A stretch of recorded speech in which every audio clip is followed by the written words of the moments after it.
दोस्तों, दरअसल पिछले एपिसोड में हमने देखा कि ज़ावियन की वजह से चूंकि याओमिंग को अपनी चीफ की पोजीशन वापस मिल चुकी थी, तो उसे एहसान के बदले ज़ावियन को अपने साथ सीरियल स्प्रिंग डीमन सेंट के स्टोन टैबलेट के पास ले जाता है, जहाँ ज़ावियन को येलो स्प्रिंग डीमन सेंट के ट्रायल्स को कंप्लीट करना होगा ताकि वो उसके ब्लड एसेंस और साथ ही साथ उसके night serial spring heaven rage technique को हासिल कर सके, जो कि एक high level heavenly dodge skill थी। उसके सामने बड़े-बड़े डोशिंग लेवल के कल्टिवेटर्स भी नहीं टिक पाते। मगर दूसरी तरफ ज़ावियन तो सब लोगों से अलग था। वो यहाँ पर बुद्धि हार्ड और रीइंकार्नेशन इनसाइट्स का इस्तेमाल करते हुए night series spring heaven rage technique का सामना करता है, जिस टेक्निक को बर्दाश्त करके तोड़ने की वजह से येलो स्प्रिंग डीमन सेंट यहाँ ज़ावियन से काफी ज्यादा इंप्रेस हो गया था और इसीलिए वो उसे अपनी लेगेसी देने के लिए तैयार हो जाता है, जहाँ अपनी लेगेसी और ब्लड एसेंस देने के साथ साथ वो ज़ावियन को ये भी बताता है कि डोडी लेवल में जाने के लिए तुम्हें वो चीज ढूंढनी होगी जो कि इस दुनिया से मिसिंग है। ये एक पहेली की तरह है, आखिर वो क्या चीज है जो कि ज़ावियन को ढूंढनी होगी। फिलहाल ज़ावियन खुद भी नहीं जानता, लेकिन वो इतना जानता है कि वो उसे ढूंढकर ही रहेगा। अब आगे तो नेक्स्ट एपिसोड की शुरुआत यहाँ पर बिल्कुल उसी सीन से शुरू होती है, जहाँ ज़ावियन अभी भी उसी स्टोन टैबलेट के सामने बैठा हुआ था और उसकी सोल स्टोन टैबलेट के अंदर गई हुई थी। क्वीन मेडुसा, पॉइजन गर्ल और मिस किलिन यहाँ पर ज़ावियन को काफी अरसे से देखते हुए उसे गार्ड करने की कोशिश कर रहे थे, मगर साथ ही साथ अब उन्हें ज़ावियन की फिक्र होने लगी थी, क्योंकि वो जानते थे कि स्टोन टैबलेट के अंदर जो भी हो रहा है वो काफी सारा टेरिफाइंग है और पता नहीं ज़ावियन ने आखिर वहाँ पर इतनी सारा देर क्यों लगा दी। ज़ावियन को अंदर की तरफ कुछ होना क्या हो, ये सब सोचते हुए पॉइजन गर्ल परेशान होते हुए अभी ब्रदर याओमिंग को बुलाने के लिए वहाँ से जाने लगी थी।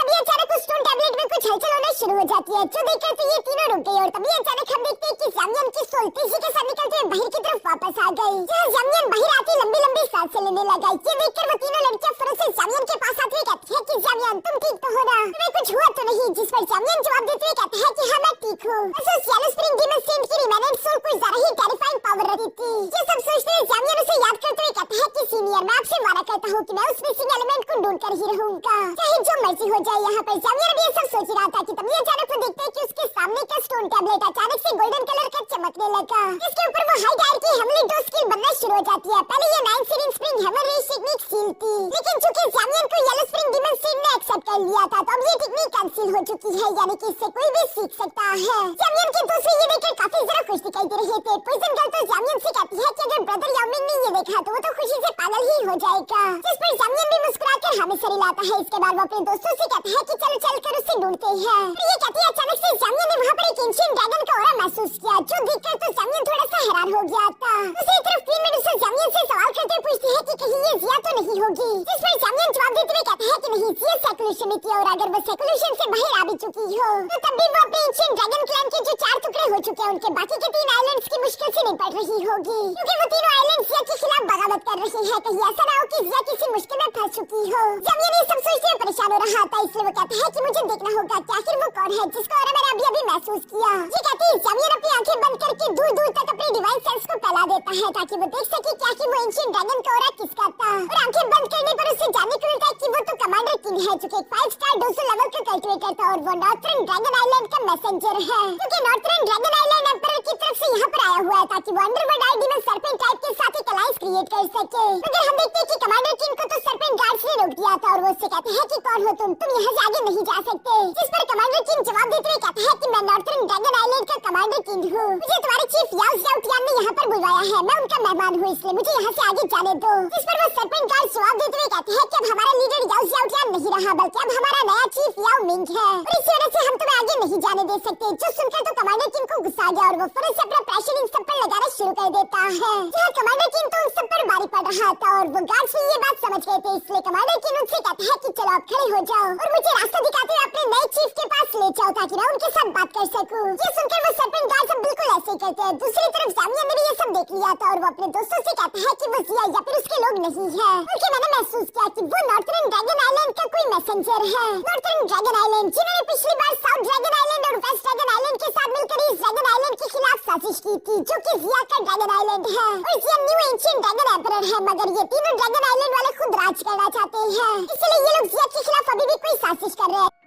जो सब सुनकर क्वीन मेडुसा सवाल करते हुए पूछती है कि वो सब तो ठीक है, लेकिन नॉर्थ ड्रैगन आइलैंड ने आखिर अपने मैसेंजर को यहाँ पर क्यों भिजवाया होगा, उनका आखिर अंडरवर्ल्ड आईडी में सर्पेंट टाइप से क्या लेना देना, क्योंकि ये तो उनके एंशिएंट ड्रैगन क्लैन के आउटसाइडर्स है ना। जिस पर ज़ावियन जवाब देते हुए कहता है कि मैं ये तो नहीं जानता, पर मैं इतना जरूर जानता हूँ कि उनके इरादे अच्छे नहीं, चलो चलकर हमें खुद देखना होगा। और ये कहती वो सब लोग फौरन वहाँ से रवाना हो गए। दूसरी तरफ सीन शिफ्ट होकर यहाँ कमांडर किंग और उसके साथियों पर आ जाता है, जहाँ पर उसके साथी आपस में बातें करते हुए कह रहे थे क्योंकि अब अंडरवर्ल्ड आईडी में सर्पेंट टाइप का न्यू चीफ बन चुका है, तो क्या अब हमारे साथ ये लोग अलायंस नहीं बनाएंगे? जिस पर कमांडर किंग जवाब देते हुए कहता है कि फिक्र मत करो, हमारे नॉर्थर्न ड्रैगन किंग ने हमें एंशिएंट स्काई स्नेक एसेंस दिया हुआ है, जो कि बहुत ही ज्यादा कीमती ब्लड एसेंस है। इसे देखकर तो कोई भी चीफ हमारे साथ अलायंस बनाने के लिए तैयार हो जाएगा। इसी तरह की बातें करते हुए ये लोग अभी आगे की तरफ बढ़ रहे थे, मगर तभी अचानक सामने की तरफ एक space time track portal open हो गया, जिसके अंदर से ज़ावियर और उसके दोस्त निकलकर बाहर आ गए। जिसे देखकर तो कमांडर किंग फरन अपने साथियों से कहता है कि तैयार हो जाओ, ये बंदा अंडरवर्ल्ड आईडी में सरपेंट टाइप का तो नहीं लग रहा। मगर दूसरी तरफ जितने भी सरपेंट गार्ड्स थे वो तो ज़ावियर को पहचानते हुए फरन उसे ग्रीट करते हैं, जो देखकर तो कमांडर किंग भी हैरान हो गया।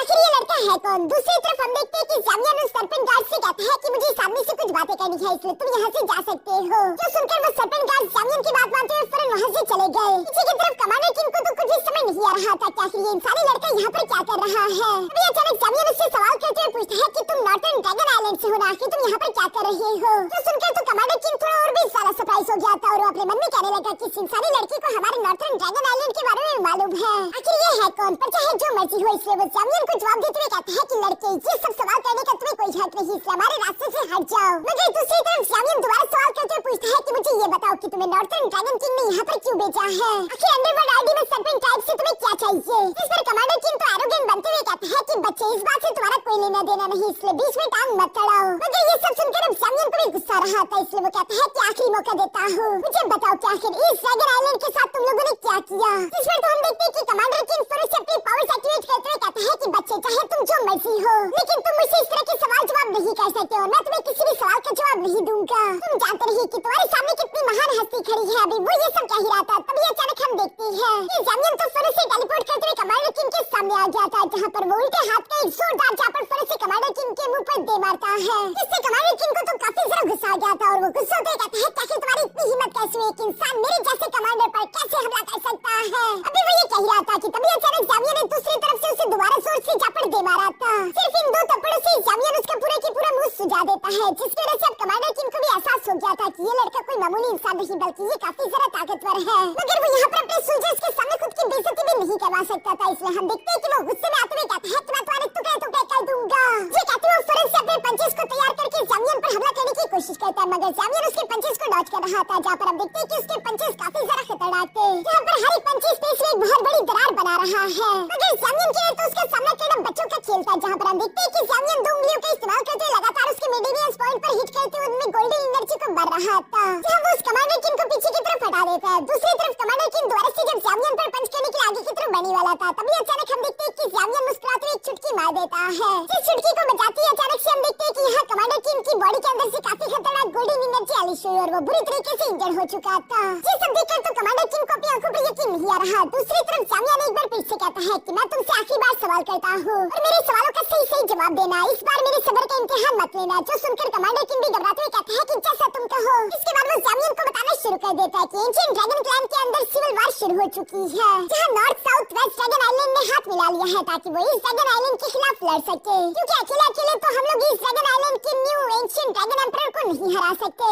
ये सब सुनते हुए ज़ावियर दूसरी तरफ सवाल करके पूछता है कि अच्छा अब ये बताओ कि आखिर तुम अंडरवर्ल्ड आईडी में सरपेंट टाइप क्यों आए? इस पर कमांडर किंग जवाब देते हुए कहता है कि मैं यहाँ पर नॉर्थर्न ड्रैगन किंग के ऑर्डर पर आया हूँ, जिन्होंने मुझे ancient sky snake blood essence दिया था ताकि मैं वो यहाँ लाकर अंडरवर्ल्ड आईडी में सरपेंट टाइप की चीफ को दे दूं और वो हमारे साथ अलायंस बना ले। सिर्फ अंडरवर्ल्ड आईडी में सरपेंट टाइप ही नहीं बल्कि हम लोगों ने हेमन फिनिक्स क्लैन को भी अपनी तरफ इनवाइट किया है। इन सब के साथ मिलकर हम जल्दी से जल्दी इस जंग को जीत पाएंगे। हेमन फिनिक्स क्लैन तो ancient sky demonic phoenix clan का दूसरा नाम था, जो कि ज़ावियर के पुराने दुश्मन है। ये सुनकर तो ज़ावियर को काफी ज्यादा गुस्सा आने लगा। ये देखकर तो कमांडर किंग और उसके साथी भी काफी ज्यादा घबरा चुके थे।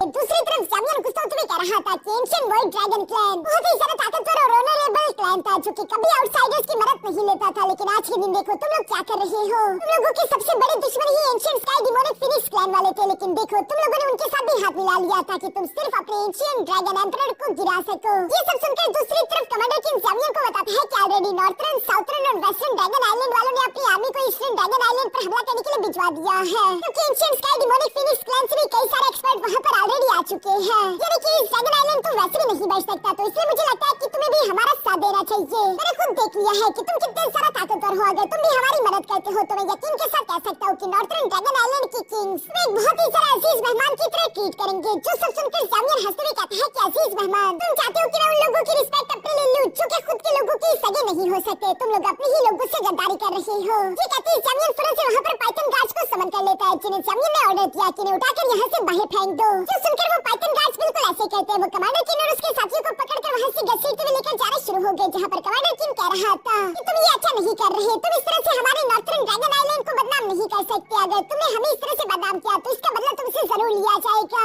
जिस पर जामियन को तो कोई फर्क नहीं पड़ता। दूसरी तरफ टीम मेडुसा जामियन से कहती है कि अब हम क्या करें। ये सब जानकर तो ऐसा लगता है कि स्विंग ड्रैगन आइलैंड इस वक्त बड़े खतरे में है और हमें जिया की मदद करने के लिए यहाँ से जाना होगा। ये सब सुनकर दूसरी तरफ जामियन जवाब देते हुए कहता है कि जल्दबाजी मत करो, जिया इतनी कमजोर भी नहीं है। सिकुलेशन से बाहर निकलने के बाद उसकी स्ट्रेंथ में काफी इजाफा हो चुका है और चूंकि उसके साथ ही ड्रैगन आइलैंड के एल्डर्स का सपोर्ट भी है, तो मुझे पूरा यकीन है कि कुछ देर तक तू उन्हें रोककर रख ही सकती है। हाँ, मैं ये जरूर जानता हूँ कि northern, southern, western dragon island वाले इस बार अपनी पूरी ताकत के साथ उन पर हमला कर रहे हैं और उन्होंने साथ ही साथ ancient sky demonic finish clan के साथ भी हाथ मिला लिया है। इसलिए हमें भी जिया के लिए कुछ मदद इकट्ठा करते हुए लेकर जानी होगी। जो सब कहते हुए जामियन अपने दोस्तों से कहता है कि चलो पहले चलकर ब्रदर याओमिंग से इस बारे में बात करते हैं। तो सुनते ही सब लोग टेलीपोर्ट होकर वहाँ से चले गए। इसके बाद सीन शिफ्ट होकर दूसरी तरफ यहाँ ईस्टर्न ड्रैगन आइलैंड पर आ जाता है, जहाँ बाकी के 3 ड्रैगन आइलैंड ने मिलकर ईस्टर्न ड्रैगन आइलैंड पर ऑलरेडी हमला कर दिया था और वो उनके फर्स्ट लाइन ऑफ डिफेंस को खत्म भी कर चुके थे। जहाँ पर हम लाल बालों वाले एक एल्डर को देखते हैं जिसका नाम फायर वॉर एल्डर था, जो कि इस ड्रैगन आइलैंड के एक सोल्जर के कंधे पर पैर रखते हुए कह रहा था कि तुम लोग कितने सारा कमजोर हो। मैंने बिल्कुल भी नहीं सोचा था कि मैं तुम लोगों के फर्स्ट लाइन ऑफ डिफेंस को इस तरीके से खत्म कर दूंगा। तभी अचानक वहाँ पर एक दूसरा एल्डर भी आ जाता है जिसका नाम था एल्डर कियान जुआन। ये दोनों ही बांशिंग लेवल के कल्टिवेटर थे और यहाँ पर एल्डर कियान जुआन कह रहा था कि हाँ, इन लोगों का फर्स्ट लाइन ऑफ डिफेंस काफी कमजोर था,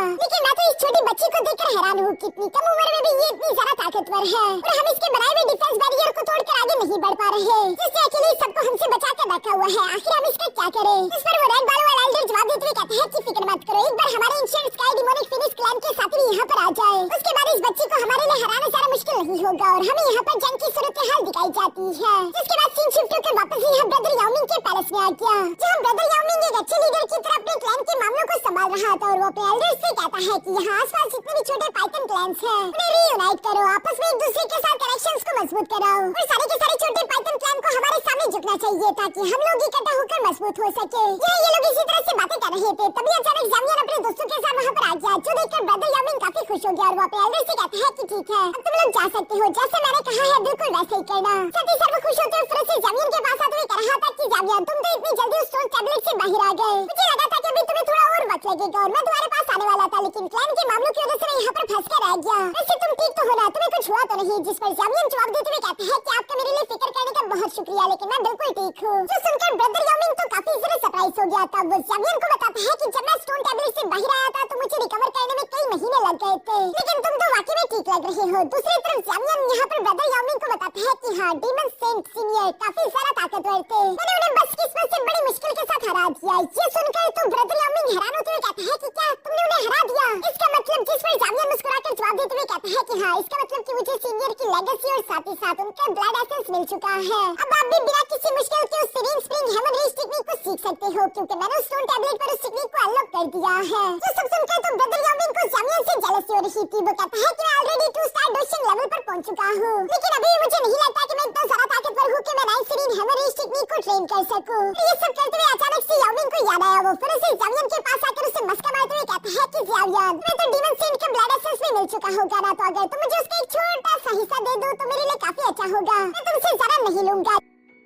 जो सुनकर जामियन हंसते हुए कहता है कि ब्रदर याओमिंग, ऐसी कोई बात नहीं, वैसे मैंने आपसे वादा किया था कि हर एक चीज हम लोग शेयर करेंगे, मैं कुछ भी अपने लिए अकेले नहीं रखने वाला। जो कहते हैं जामियन फिर से येलो स्प्रिंग डीमन सेंट का ब्लड एसेंस बाहर की तरफ निकाल लेता है, जिसे देखकर तो याओमिंग सरप्राइज होते हुए कह रहा था कि ये है वो लेजेंडरी डीमन सेंट का ब्लड एसेंस। दूसरी तरफ जामियन यहाँ पर ब्रदर याओमिंग को बताता है कि ब्रदर याओमिंग, ये स्टोन टैबलेट का सफर मेरे लिए काफी ज्यादा मुश्किल था, क्योंकि मैं अकेले तो पार नहीं कर सकता था, मेरे दोस्त मुझे गार्ड कर रहे थे, तो इसलिए मुझे लगता है कि मुझे ये ब्लड एसेंस भी सब लोगों के साथ मिलकर आधा आधा शेयर करना चाहिए। जिस पर ब्रदर याओमिंग जवाब देते हुए कहता है कि मुझे कोई एतराज नहीं, तुम ही वो इंसान हो क्योंकि 9 सीरीन हेवन रेज टेक्निक और साथ ही साथ इस ब्लड एसेंस को दोबारा से इस रोशनी तक लेकर आए, इसलिए तुम जैसा चाहो जिसे चाहो इससे दे सकते हो। जिस पर तो जामियन भी खुश हो गया था और वो यहाँ पर इस डीमन सेंट के ब्लड एसेंस के टोटल 6 टुकड़े कर देता है, जहाँ एक एक करके 5 टुकड़े उससे सब लोगों को यहाँ पर दे दिए थे, जबकि एक टुकड़ा जामियन ने अपने स्टोरी रिंग के अंदर अपने मास्टर याओलो के लिए भी बचा लिया है, क्योंकि जामियन सोच रहा था कि डीमन सेंट के ये ब्लड एसेंस काफी ज्यादा ताकतवर है। मास्टर याओलो इस ब्लड एसेंस का इस्तेमाल करते हुए अपने लेवल को ब्रेक थ्रू कर लेंगे, वो यकीनन इसका इस्तेमाल करते हुए आसानी के साथ डोशिंग के फर्स्ट स्टार पर पहुंच जाएंगे। जबकि सामने की तरफ ब्रदर याओमिंग भी इस ब्लड एसेंस को पाकर काफी ज्यादा खुश था और उसे लग रहा था कि वो इसका इस्तेमाल करते हुए 3 स्टार डोशिंग लेवल में तो आसानी के साथ पहुंच जाएगा। तभी अचानक जामियन यहाँ पर ब्रदर याओमिंग से कहता है कि यामिंग, मुझे आपसे एक और फेवर के बारे में भी बात करनी है। जिस पर ब्रदर यामिंग जवाब देते हुए कहता है कि तुम्हारे लिए तो मेरा पूरे की पूरे क्लैन और मेरी जान भी हाजिर है, तुम बस सिर्फ हुक्म करो। आखिर फेवर वाली कैसी बात। लेकिन दूसरी तरफ यामिंग मुस्कुराते हुए यहाँ पर उसे अपने साथ बिठाकर बात करते हुए कहता है कि ब्रदर यामिंग, जब से तुम दोबारा से अपने क्लैन के चीफ बने हो, तुम्हें एंशिएंट वर्ल्ड ड्रैगन क्लैन की किसी अलायंस के बारे में खबर तो सुनी होगी। जिस पर ब्रदर यामिंग जवाब देते हुए कहता है कि हाँ, जब पिछली बार याओ जियाओ क्लैन यहाँ पर मौजूद था तो उसने उनके साथ अलायंस बनाने का वादा किया था और मुझे भी ये बात मालूम पड़ी है। और चूंकि तुम जानते हो कि एंशिएंट वर्ल्ड ड्रैगन क्लैन काफी सारा ताकतवर है, तो इसलिए मैं उन्हें डायरेक्टली मना करने में थोड़ा सा फिक्रमंद हो रहा हूँ। लेकिन ज़ावियन, आखिर तुम इस बारे में सवाल क्यों कर रहे हो? जिस पर ज़ावियन उसे बता देता है कि रास्ते में मुझे नॉर्थर्न ड्रैगन आइलैंड का वो मैसेंजर मिला था। ये सुनकर ब्रदर यामिंग सवाल करते पूछता है तो वो अब कहाँ पर है? इस पर ज़ावियन जवाब देते हुए कहता है कि मैंने उसे पीट कर यहाँ से भगा दिया। जो सुनकर ब्रदर यामिंग तो काफी सारा शौक हो गया था और वो ज़ावियन से कहता है कि तुमने ऐसा क्यों किया, कहीं उन्होंने तुम्हारी बेइज्जती तो नहीं कर दी थी?